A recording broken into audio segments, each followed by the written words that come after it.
श्रोतेहो नमस्कार. जय जय रघुवीर समर्थ.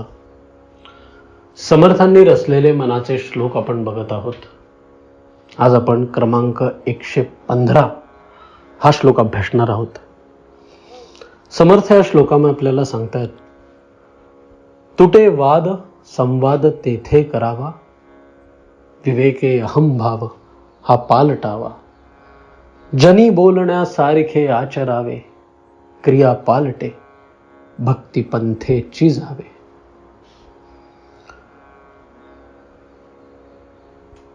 श्रोते, हे मनाचे श्लोक 205 त्या भगवद्गीतेमध्ये 701 श्लोक,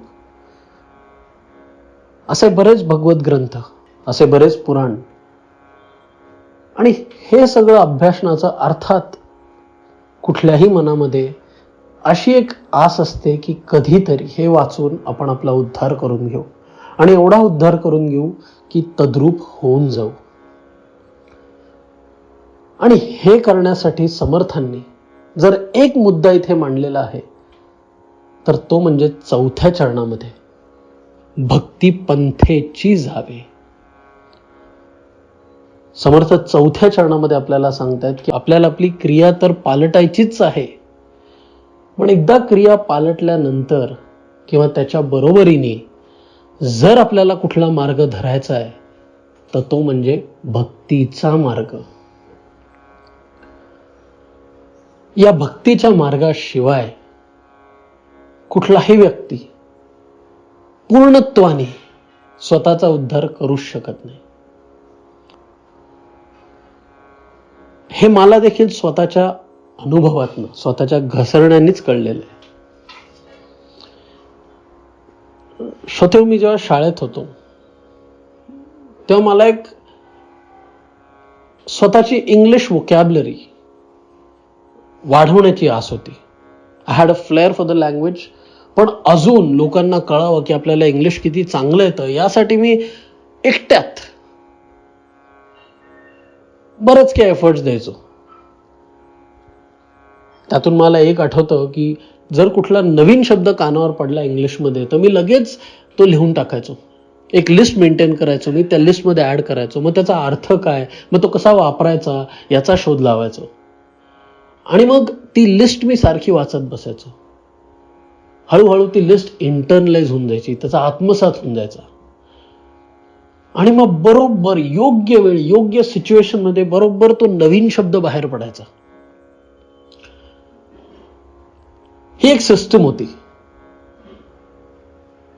आणि you will be amused, it is indeed funny to know की असंच काही सिस्टम मी ट्राय केलं भगवद्गीतेबरोबर, मनाच्या श्लोकांबरोबर, अध्यात्मामध्ये जे काही ज्ञान मिळू शकलं या सगळ्याबरोबर. का? कारण का मला दुसऱ्यांसमोर मांडायचं होतं. भगवद्गीतेमधला कुठला तरी चॅप्टर वाचल्यानंतर तो चॅप्टर नक्की काय सांगतोय, त्यामधनं आपल्याला काय समजतंय, मन म्हणजे काय, मनाचे विकार काय असतात, मनाची स्ट्रेंथ काय असते, बुद्धी म्हणजे काय, विवेक म्हणजे काय, अहंकार म्हणजे काय, इगो म्हणजे काय, वासना म्हणजे काय, या सगळ्या टेक्निकॅलिटीज मध्ये मी घुसून गेलो होतो. या सगळ्याचे मी असे चार्ट्स बनवायचो, पाय डायग्राम बनवायचो, ग्राफ्स बनवायचो, मग सगळं लिहून ठेवायचो, बुलेट पॉइंट्स बनवायचो. आणि या सगळ्यामध्ये जर काही झालं तर मी फक्त दुसऱ्यांसमोर कसं काय मांडायचं हे शिकलो, पण स्वतःचा उद्धार खरं तर राहूनच गेला. का? कारण का या सगळ्या सिस्टम मध्ये भक्तीचा ओलावा नव्हता. It was all very mechanical. एक वृक्षपणा, अन ॲरिडनेस, अ ड्रायनेस, बॅरन, असं सगळं ते होऊन गेलं होतं. Unfortunately I was treating this divine science mechanically. आणि तेव्हा ते घसरत असताना तेव्हा मला जाणवलं की अरे उद्धार तर होतच नाही. का होत नाहीये? Because I am trying to break this science down into small parts, फक्त दुसऱ्यांसमोर मांडण्यासाठी. मग यातनं मी स्वतःसाठी काय करतोय नक्की? आणि तेव्हा भक्तीचं महत्व कळलं. समर्थ इथे 4थ्या चरणात आपल्याला काय सांगतायत?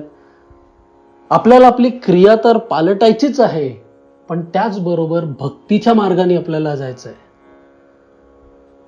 मग क्रिया कशी पालटणार हे समर्थांनी आपल्याला पहिल्या 3 चरणामध्ये सांगितलंय. तुटे वाद संवाद तेथे करावा, विवेके अहंभाव हा पालटावा. श्रोते, आजच्या काळात आपल्याला अनेक लोकांना भेटायला लागतं. सोशल मीडिया आहे, आपण बाहेर जातो, लोकांना भेटतो, आपल्या कॉलेज शाळेमध्ये आपल्याला संभाषण कम्युनिकेशन हे करावंच लागतं. नवीन नवीन टाळकी समोर येत राहतात आणि या सगळ्यांमध्ये हा प्रत्येकाचाच अनुभव असणार आहे. या सगळ्यांमध्ये अशी लोक समोर येतात ज्यांना सडनली एक कनेक्ट होऊन जातं. असं वाटतं रे यांच्याबरोबर बसून आपण खरंच रमतोय, अजून बसावं, यांच्याबरोबर मैत्री अजून करावी. काही लोकांना बघून असं वाटतं की नाही, अगदी म्हणजे शिंगच बाहेर येतात. मग हे का होतं? असं का होतं की आपल्याला लोक भेटतात किंवा लोकांना आपण भेटतो तेव्हा वेगळे वेगळे रिॲक्शन होऊन जातात. भले आपण त्यांना पहिल्यांदाच भेटत असू. काही जण अतिशय अट्रॅक्टिव्ह होऊन जातात, काही जणांना आपण वी डिटेस्ट देम. हे केमिकल रिॲक्शन आपल्या वासनेचे असतात. We have a set of वासनास, the other person is a set of वासनास. हे समोर आल्यावर एक केमिकल रिॲक्शन होतं या वासनेमध्ये ऑटोमॅटिकली, आणि त्याच्यानंतर ठरतं की हा माणूस आपल्याला पटणार आहे की नाही. सबकॉन्शियसली सायन्समध्ये आपण केमिकल रिॲक्शन बघतोच. मग केमिकल रिॲक्शन पण वेगवेगळ्या प्रकारचे असतात. दुधामध्ये साखर टाकली की ती साखर विरघळून जाते, दूध गोड होऊन जातं, ते केमिकल रिॲक्शन आहे. आणि जसं युट्यूबवरती वोल्कॅनो लहान मुलांसाठी कसा बनवायचा, तर ते कोका कोलामध्ये मेंटॉस घाला की फुर्र दिवशी मोठा वोल्कॅनो उडतो बाहेर, तो पण एक केमिकल रिॲक्शन आहे. असाच केमिकल रिॲक्शन आपल्यामध्ये घडत असतो वेगवेगळ्या लोकांना भेटून. आपल्या शाळा कॉलेज ऑफिसमध्ये वेगवेगळे लोक असतात, ते समोर येतात तेव्हा खटके उडतात. पण प्रश्न खरं हा विचारायचा आहे मला की एकदा अध्यात्म समजलं, एकदा जाणलं आपण की आपल्याला कुठल्या क्षेत्रामध्ये उद्धार करून घ्यायचा आहे, तर या खटक्यांना आपण नक्की किती भाव दिला हवा. हा संसार नश्वर, हे देह नश्वर, हे रिलेशन नश्वर, हा समोरचा नश्वर, हे देह नश्वर. मग या नश्वरतेमध्ये किती अडकून राहायचंय, शाश्वतेकडे जाणार आहोत की नाही.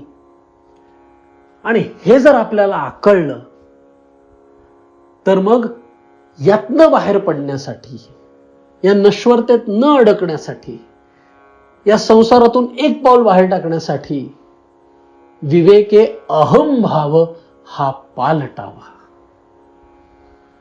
महाभारत का घडलं? अहंभावामुळे. आपले ऑफिसमध्ये खटके का उडतात? अहंभावामुळे. आपण अडकतो कशात? अहंभावात. त्या अहंभावामुळे तो परमेश्वर अवतारला त्या दुर्योधनाला समजवायला, आणि त्याने दुर्योधनाला स्वतः सांगितलं की अरे सगळं जाऊ दे, फक्त 5 गाव देशील.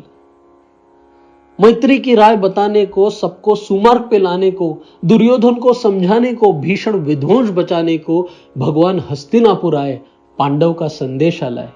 आणि काय म्हणले? दो अगर न्याय तो आधा दो, पर इसमें भी यदि बाधा हो तो दे दो केवल 5 ग्राम, रख लो अपनी धरती तमाम, हम वही खुशी से खाएंगे, परिजन न असी न उठाएंगे.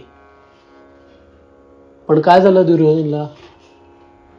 दुर्योधन वह भी दे न सका, आशीष समाज की ले न सका, उल्टे हरि को बांधने चला, जो था असाध्य साधने चला. जब नाश मनुज पर छाता है, पहले विवेक मर जाता है. त्या अहंभावामुळे तो विवेक झाकला राहतो. त्या अहंभावामुळे साधी सुधी माणसं, तळागाळातली माणसं देखील स्वतःला त्या परमेश्वराहून देखील महान आणि शक्तिशाली समजतात. आणि यातनं बाहेर पडण्यासाठी त्या अहंभावावरच जय, त्याचाच पराजय करायचा आहे. त्यासाठी लागतो तो विवेक, आणि त्या विवेकाच्या हातात हात घालून उद्धार करण्यासाठी लागते भक्ती. हरिओम तत्सत.